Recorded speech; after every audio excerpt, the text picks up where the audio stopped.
Huwag nating kalimutan na ang problema ng bayan ay hindi ang mga Duterte. Correct. Correct, tama. Ang totoong problema ng bayan, kayong lahat nandito kayo, nakikipagsapalaran kayo sa ibang bansa dahil walang oportunidad doon sa ating bansa.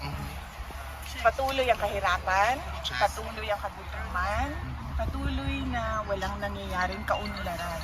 Nakikita nyo yung Netherlands, di ba? Yes, po. Gusto natin maging Netherlands ang Correct. Pilipinas. Correct. Pero Basta ba, ma'am? bakit ba hindi nangyayari yun? Yun yung tanong natin sa Mag-president ka na, ma'am. Bukas na. Oh, mag-president ka na, ma'am. Huwag natin kalimutan yun. Na hindi ako ang problema. Correct.